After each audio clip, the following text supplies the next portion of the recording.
for listening to Trekker Talk, a fan podcast devoted to the adventures of 23rd century bounty hunter Mercy St. Clair from the pages of Trekker Comics by creator, writer, and artist Ron Randall. I'm Darren. And I'm Ruth. Normally we talk about the adventures of sci-fi bounty hunter Mercy St. Clair, but this time we're celebrating both the art of Ron Randall and the release of the new Star Wars movie by covering the miniseries Star Wars: Shadows of the Empire Evolution. But before we talk Star Wars, let's start with a brief introduction to Trekker Talk. This is a fan podcast, and the opinions expressed are just ours. We encourage you to check out TrekkerComic.com. That's Ron Randall's official site and features a new page of Trekker material every Monday. For those of you unfamiliar with the comic, it's a fast-paced adventure series about bounty hunter Mercy St. Clair. She lives in the city of New Gelef on Earth in the 23rd century. The stories vary from star-spanning sci-fi adventures to dark noir mysteries set in the dangerous backstreets of New Gelef. If you like fun science fiction adventures like Star Wars, then we encourage you to check out Trekker. We're confident you'll like it. Also at the Trekker Comic website, you'll find interesting posts most Thursdays. That's when Ron Randall often shares inspirations and insights into how he creates comics. Recently, he discussed some influences from some key works from the 70s, including Barry Windsor Smith's Conan the Barbarian, Mike Kaluta's Shadow, as well as his backup, Carson of Venus, that was in the book Korak, Son of Tarzan. You will also find links to all the ways to follow Ron Randall on social media, including Facebook, Twitter, Tumblr, Instagram, and of course his Patreon page, where you have the option to donate and help support the creation of brand new Trekker material.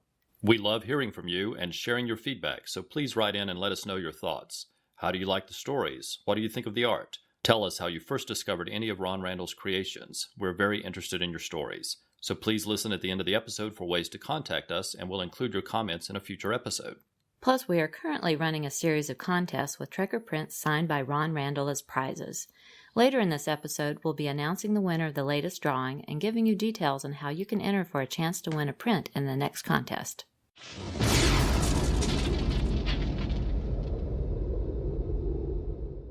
We're both Star Wars fans from the original film trilogy through many of the books, comics, and video games. We may not be quite as passionate as some fans, but we certainly do enjoy much of the world of Star Wars. Plus, if you are a Star Wars fan, we want to recommend a couple of interesting Star Wars podcasts. First is Dead Bothan Spies by Ryan Daly. He covers a variety of topics including the films, collectibles, reviews, and news. Another is Star Wars: The New Era by Levi and Ed. They're having fun focusing on the current Marvel comics. Plus, Dr. G and the team at Pulp to Pixel did a recent episode all about Star Wars, and Rob Kelly has been covering Star Wars over at the Film and Water podcast. You can find links to these podcasts in our show notes. We also want to send this episode out to our friends at Between the Pages. They do a great job supporting Trekker Talk, and shared with us that this just happens to be their favorite story in the expanded universe. I followed Star Wars from the original theatrical releases and enjoyed reading the Marvel comics at the time. I even watched the Star Wars Holiday Special with my parents when it originally aired on television, and I remained a Star Wars fan during the drought of the late 1980s when there was very little new material available. We thoroughly enjoyed the growth of the expanded universe in the 1990s, including the excellent comics published by Dark Horse, and we used to buy the many novels from that time on audiobooks and listen to them on long drives. It was great spending time with those iconic characters as their adventures reached far beyond the end of Return of the Jedi. And that expanded universe is what we're talking about in this episode, so let's put this series in context. There was a lull in new Star Wars material in the late 1980s. Return of the Jedi had been released in 1983, and there were no new movies on the horizon. Interest was down, and even the Marvel comic series came to an end in 1986. However, Star Wars came back in a big way in 1991, with the release of the novel Heir to the Empire. It was critically acclaimed and on the New York Times bestseller list, and its two sequels were equally well received. This sparked the growth of the expanded universe in the 1990s that included many other successful novels, as well as new comics published by Dark Horse. We loved being Star Wars fans during that period of time. Shadows of the Empire was part of this expanded universe and included novels, comics, audio dramas, and even a line of toys. Lucasfilms launched the mini-franchise within a franchise in 1996, and the stories covered the period of time both before and after the events of Return of the Jedi. One of the main characters in the first Shadows of the Empire story is Prince Shizor, who is the head of the Black Sun criminal syndicate. The group pretends to help the Rebel Alliance at times, but in fact they are in league with the Empire, and Prince Shizor imagines himself able to replace Darth Vader as second-in-command to the Emperor. Prince Shizor pays to have a lifelike humanoid assassin droid develop. The assassin's name is Guri, and she looks like a tall, blonde human woman. During the initial Shadows of the Empire story, Prince Shizor is defeated. Guri was left behind and challenged Luke Skywalker to a duel, but when he defeated her, he refused to destroy her, instead encouraging her to have her programming changed. And that is where this story begins. The story was originally published as a 5-issue miniseries by Dark Horse Comics in 1998. Later, it was collected in a trade paperback edition and was included in the Star Wars Shadows of the Empire omnibus from Dark Horse. Dark Horse also released the series digitally when they still had the license for Star Wars comics. Now that Marvel has regained the comics license following Disney's acquisition of the Star Wars properties, Marvel again has the series and it's available digitally on Comixology.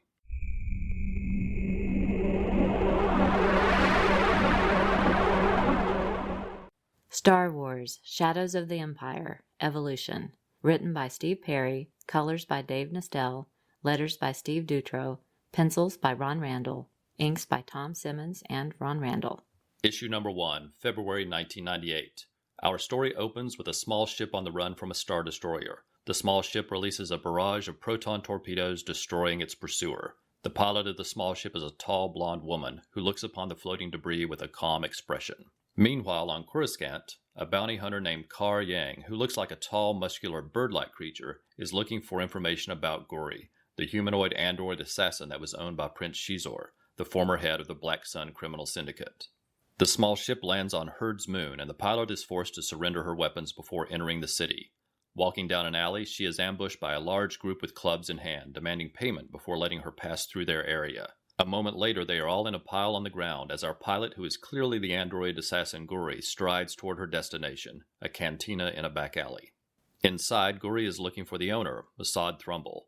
Earlier in his life, he was in charge of the Empire's droid research facility. He created Guri, and she has come to see him so that he can reprogram her. She doesn't want to be an assassin android any longer. He wants to help, but could only make the changes with the aid of the medical droid he built for these types of intricate neural changes. But that medical droid named Doc has been kidnapped by the Pykel sisters for delivery to Spinda Kivil. As the issue ends, Guri leaves the cantina knowing the next stop she needs to make on her journey. This story opens with a great view of space as Guri's ship battles the Star Destroyer. Ron Randall always draws expansive space scenes and gorgeous ships, and the Star Wars universe gives him a chance to illustrate that here. The issue also gives Ron Randall a chance to draw a scene similar to the classic cantina scene in the original Star Wars film, and we're treated to a variety of creatures both in the cantina as well as in other scenes in the story. There are lots of flashbacks throughout this series, and they're always done in sepia tone, which easily sets them apart from the main story. It's a very nice effect. Guri herself looks like she could be related to Trekker Mercy St. Clair, with her samurai-influenced padded armor and holsters strapped to her thighs. It's all classic Ron Randall art.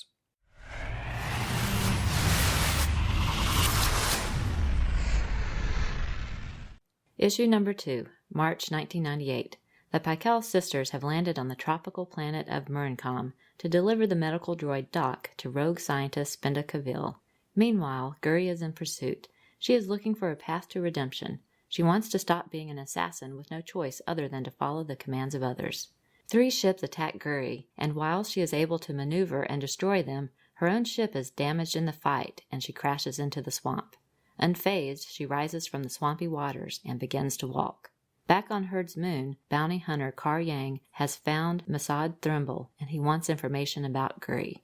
At first, Thrumble refuses to answer, but when Kar Yang easily overpowers the large number of guards who come to his defense, Thrumble quickly gives him the information he wants.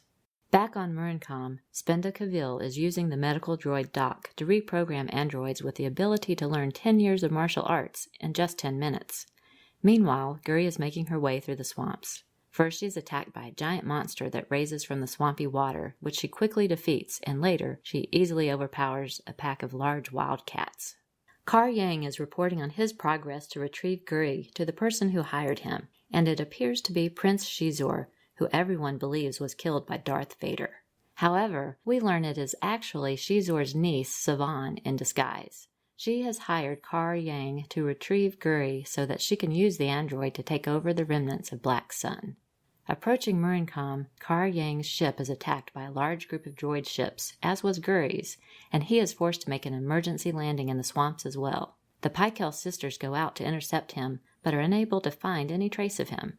Guri has made her way to Spendacaville's fortress, but knows it is surrounded by a force field.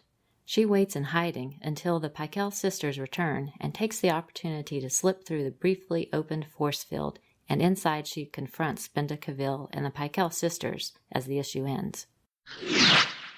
This story gives Ron Randall a chance to draw some great swampy scenery like we've also seen in Trekker.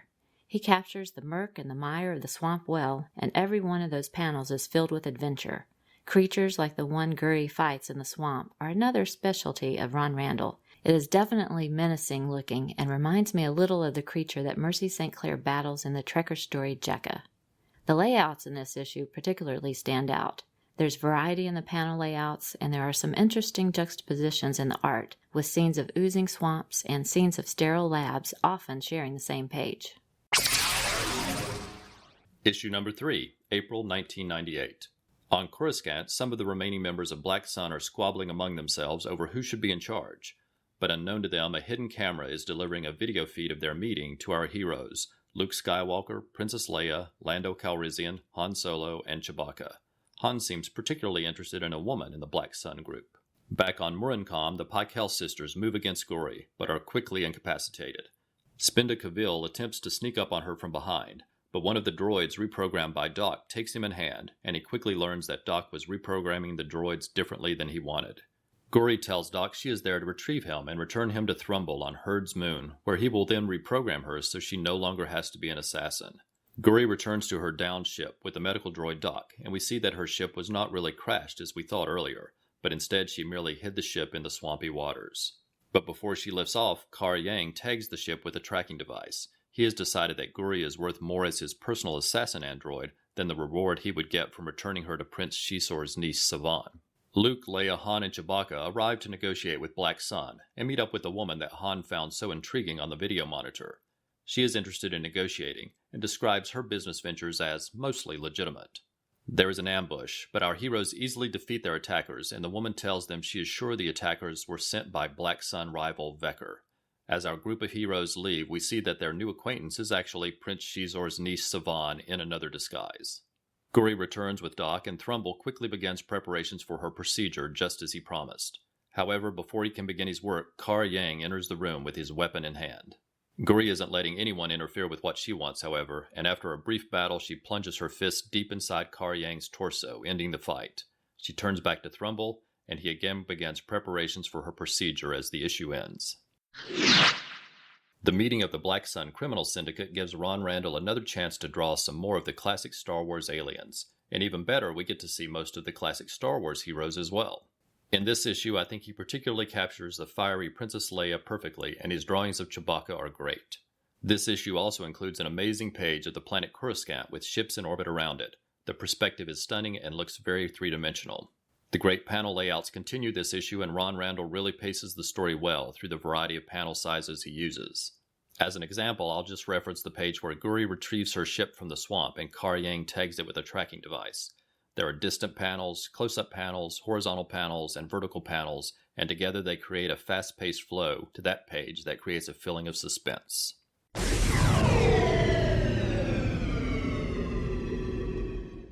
Issue number 4, May 1998. This issue opens back on Coruscant, where an internal war has broken out among the members of the Black Sun Criminal Syndicate. Princess Leia has been doing research, and she's figured out the woman they met is in fact the niece of Prince Shisor in disguise, and she and our other heroes suspect she's behind the increased violence among the members of Black Sun. Savan's ship is arriving on Herd's moon in her quest to find Guri. Meanwhile, Guri is undergoing reprogramming by Thrumble. Her memories are flooding over her, and we see flashbacks of her serving Prince Shisor, her fight with Luke Skywalker, and her recent battles in the swamps. Savan contacts bounty hunter Skotul and learns that Thrumble has significantly increased security since the earlier incursion with Kar Yang. Inside, the neural reprogramming is continuing, and we see more of Guri's memories, including meetings with the Emperor and Darth Vader, but outside her enemies are gathering as Savan assembles a band of mercenaries.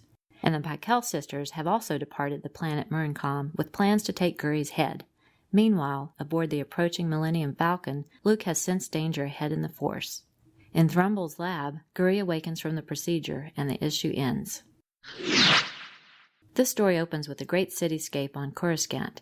It looks like a clean and pristine mirror image of the dirty and decaying city of Nugella from the Trekker comics. The flashback scenes of Guri's memories again illustrate Ron Randall's ability to create amazing page layouts. Each page is different, but they all perfectly capture just the right moments to show the reader what is in Guri's mind. One of the pages in particular will appeal to any Trekker fan. It's the page with Darth Vader and Emperor in the background, but in the center of the page we have Guri jumping in the air with both guns drawn in a classic Mercy St. Clair action pose. In fact, it's very similar to the image we use for our podcast logo. Issue number 5, June 1998. The final issue opens with Thrumble unsure whether his procedure went too far, as Guri seems unable to remember anything. But then a smile spreads across her face for the first time. She's been joking with him. Guri doesn't remember the details, but she knows Thrumble was going to rid her of some bad memories, and she has no bad memories, so she is happy. But outside, Savan and her mercenaries are slowly making their way through Thrumble's defenses. Inside, Thrumble and Guri move further into his facility in the hopes of hiding. Luke and our other heroes round a corner and come face to face with the Pykel sisters and Spinda Kavil. Laser blasts fly, but Luke ignites his lightsaber, easily deflecting most of the laser fire. Spinda Kavil and the Pykel sisters retreat, but begin to argue among themselves. Moments later, Spinda Kavil is dead on the ground, and the Pykel sisters have no interest in continuing to fight our heroes. Meanwhile, on a video monitor, Guri sees an image of Luke Skywalker, and a memory returns. As Guri and Thrumble begin to make their way to her ship, they are ambushed by a group of the mercenaries. But while Guri's memories may have been removed, her abilities have not, and she quickly dispatches them all. But Savan gets the drop on her and leans in close, whispering a command password into Guri's ear. Savan then steps back and gives Guri an order to dispose of Thrumble and the medical droid Doc. Guri glances Savan's direction and then sends her to the floor with one punch, saying, "The number you called is no longer in service." As our story wraps up, Thrumble explains what he has done to Guri's memory. Luke looks at her and knows the former enemy and assassin is no longer inside. He and our other heroes bid farewell, leaving Guri to start a new life. Ron Randall's art is again impressive. With just a few minor tweaks to his drawings, Guri transforms from looking like a stern, emotionless android assassin from earlier in the series to a softer and gentler and more human Guri who is still recognizable as the same character. It's again great to see Ron Randall drawing the classic Star Wars characters, and in the fight with the Pykel sisters we see a terrific drawing of Luke Skywalker with his lightsaber in hand and a commanding expression on his face. I especially like that panel. Another solid issue, and we get a happy ending as well. As mentioned earlier, we always enjoyed this period from the expanded Star Wars universe. We got to spend time with classic characters and new and exciting stories. Shadows of the Empire Evolution is a perfect example of why we like those stories. It's fast-paced and adventurous. The classic characters are true to themselves, and the new characters are interesting. It's a great story and highly recommended. And Ron Randall's art is perfect for the Star Wars universe. Instead of only 5 issues, I sincerely wish we had 50 issues drawn by him. If you like Ron Randall's art in this series, we encourage you to pick up Trekker. It's a fantastic sci-fi adventure series with a strong female hero and definitely worth reading in our opinions.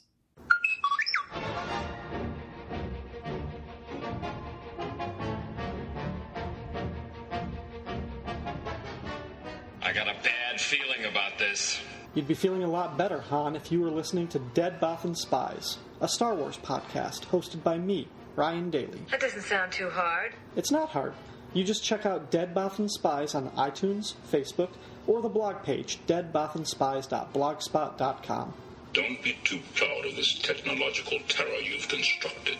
Well, I don't know if terror is an appropriate description. It's a podcast that combines everything you love about me talking and some of what you love about Star Wars. I want to learn the ways of the Force and become a Jedi like my father. Fine, whatever. Do that after you listen to Dead Bothan Spies. Yoda. You seek Yoda. No, you seek Dead Bothan Spies, a Star Wars podcast. Check it out. It beats kissing a Wookiee, I would think.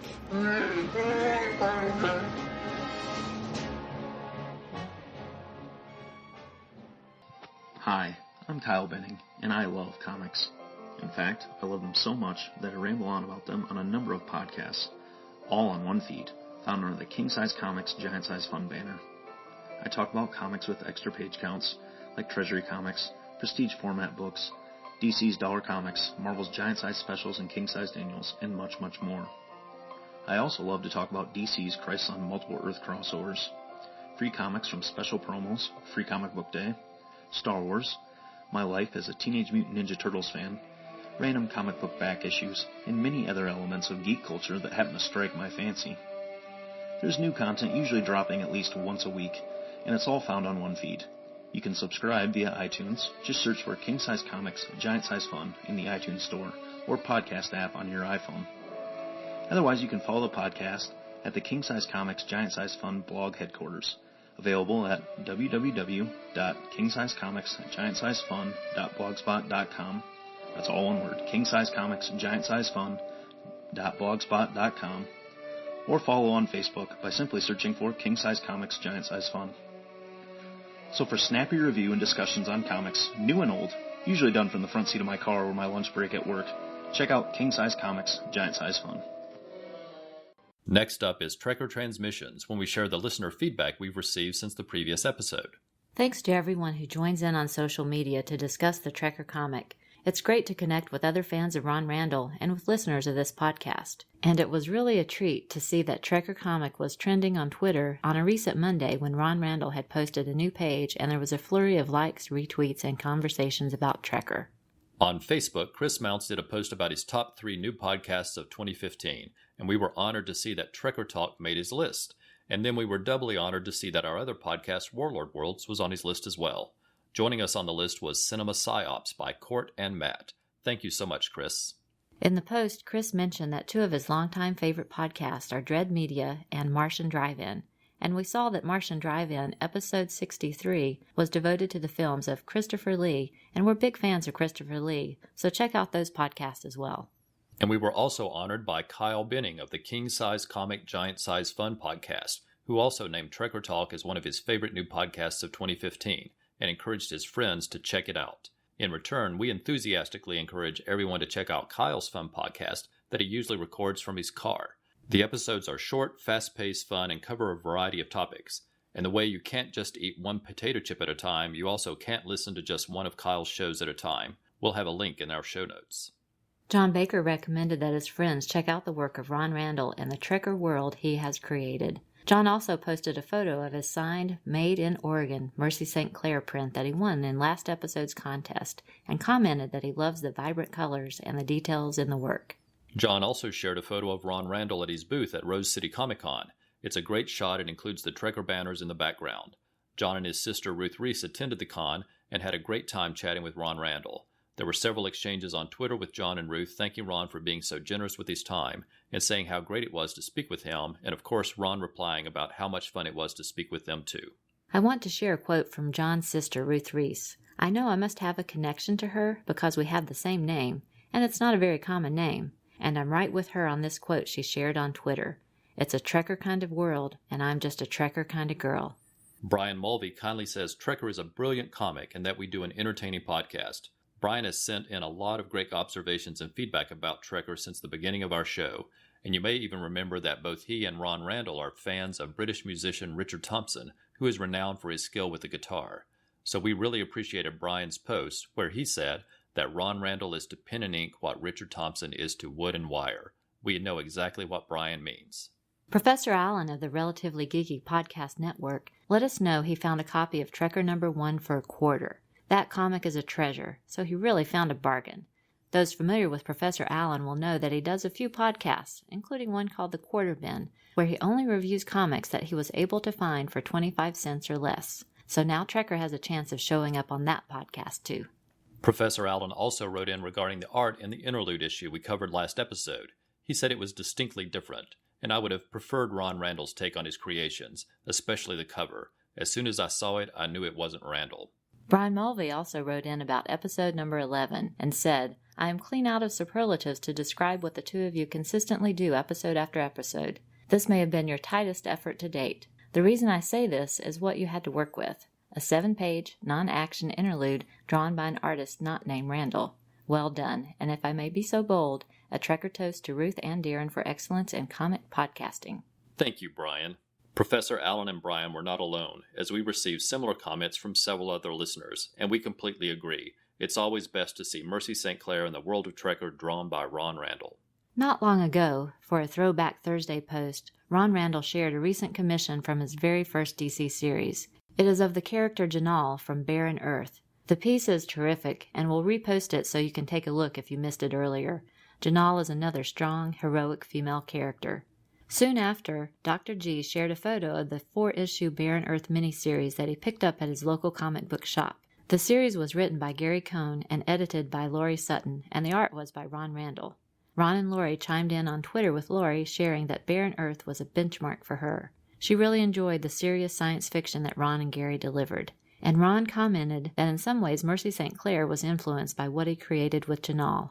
Through the interaction, we stumbled onto an older blog post on Your Daily Splash page by Siskoid, who we know through the Fire and Water podcast.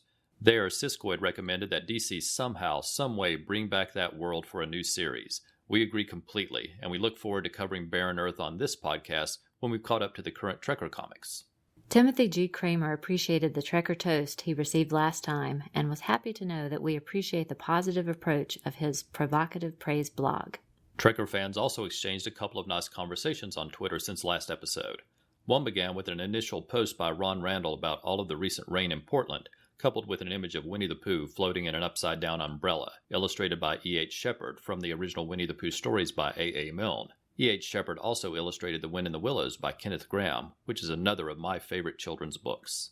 This segued into a conversation about Winnie the Pooh with several Trekker fans, including Ruth Reese, and later Laurie Sutton joined in to share that she spent a year in school living near the actual 100-acre wood, and author and Sandman writer Neil Gaiman also lived nearby. We decided that Laurie Sutton is the Kevin Bacon of the comic industry because there are only a few degrees of separation between herself and anyone else in the industry. We're lucky to know you, Laurie. In the past, we've shared conversations among Trekker fans who seem to have similar interest in other stories and characters as well. One recent example was an online conversation related to Sherlock Holmes.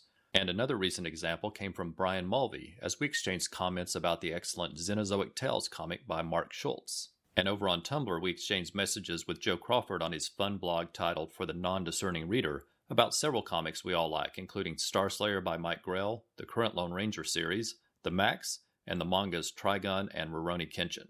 Thanks again to everyone who wrote in. It's great to share opinions and see what we have in common, and we sincerely appreciate every message we receive. We want to extend our Trekker thanks to everyone who supported us on social media since last episode. These are people who favorited or retweeted our tweets from @TrekkerTalk or liked our Facebook or Tumblr pages. Thanks to everyone who took the time to share news about Trekker Talk with others. Your support really helps draw attention to the show and best of all, help others discover Trekker. So before we start, let us say if we miss a name, please let us know and we'll correct it in the next episode.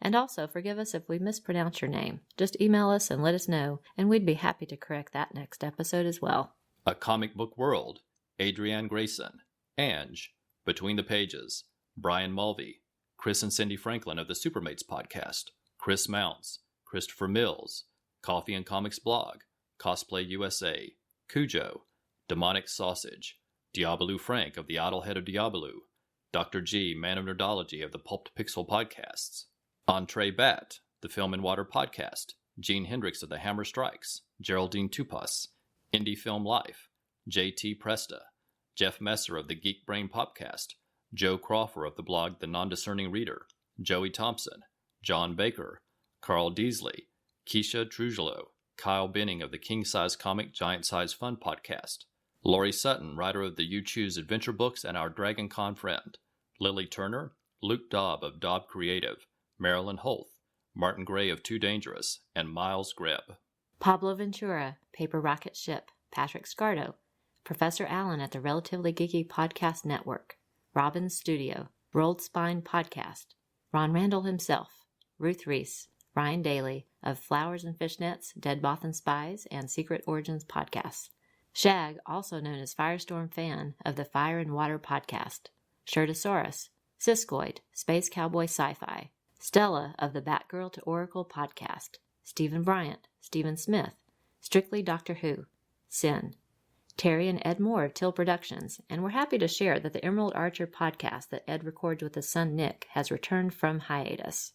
The Nerdy Girl Express, Thomas Reed, Tim Wallace of the Cord Industries blog, Timothy G. Kramer of the Provocative Praise blog, Warren Montgomery, Will Peash, and Will Polk. It's contest time. We've been running a series of contests, and the prizes are color prints of Trekker Mercy St. Clair, signed by Ron Randall, that we picked up when we saw him at Baltimore Comic-Con. The first contest encouraged listeners to create an original post promoting our show, whether it was on Facebook, Twitter, Tumblr, or any other social media outlet, and the winner of that contest was Ed Moore.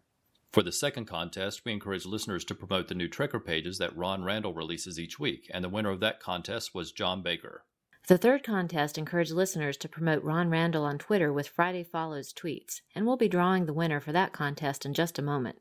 But first, let's go over the details of our fourth and final contest. Our final contest will be a You Choose contest. We'll use that name in honor of friend of the podcast Lori Sutton, who writes the excellent You Choose series of adventure books that feature classic characters including Superman, Batman, Aquaman, as well as Scooby-Doo in a variety of stories. If you have kids, we encourage you to check out those books. For our You Choose contest, you can choose to promote Ron Randall's Trekker in any way you want. Send a tweet, recommend it to someone at your local comic shop, post about it on Facebook, tell someone in a line at a convention. Spreading the word in any way helps Trekker fandom grow. So just drop a note to us to let us know how you promoted Trekker, and we'll add your name to the drawing for our final signed print. And now, let's have that drawing for our third contest winner. And the winner is Ruth Reese.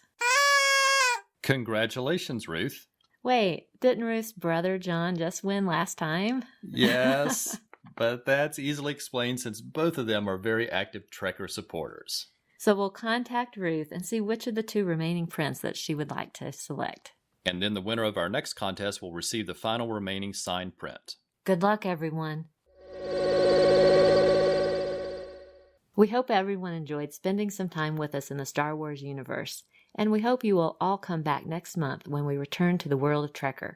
Before we go, we want to provide our contact information. Please let us know your thoughts through email, Facebook, or Twitter. Also, if you like the show, please consider leaving a review on iTunes. It's a terrific way to help get the show noticed and perhaps attract more listeners. And please consider subscribing to the show. That way you always know when there's a new episode. We'd love to hear from you, so if you want to contact us directly, send us an email at trekkertalk@gmail.com. We're on Facebook, Twitter, and Tumblr with the name Trekker Talk, and you can always visit trekkertalk.com for links to all of our social media pages. Please use hashtag TrekkerComic and hashtag TrekkerTalk in your messages to help other fans find and follow the conversation. For those of you interested in the music that Ron Randall listens to while working on Trekker, he uses the hashtag TrekkerSoundtrack. Remember, at TrekkerComic.com, you'll find a new page every Monday, as well as links to all the ways you can find Ron Randall, from Facebook to Twitter to Tumblr, and he often responds to posts on his Facebook page and on his Patreon site. So, post to his pages and let him and other fans know what you think of his new Trekker pages. Thanks for listening, and we hope you'll come back next month for another new episode of Trekker Talk.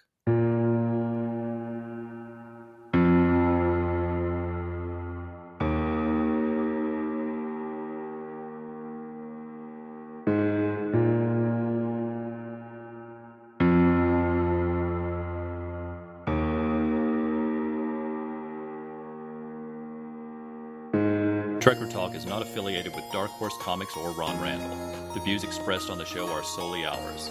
Music is taken from the album Royalty-Free Music, Movies and Videos from the Royalty-Free Music Club. Sound effects are taken from the albums Space Weapons and Lasers, Cartoon Sound Effects, and Hollywood Sound Effects Volume 4. We make no money from this podcast, and no copyright infringement is intended.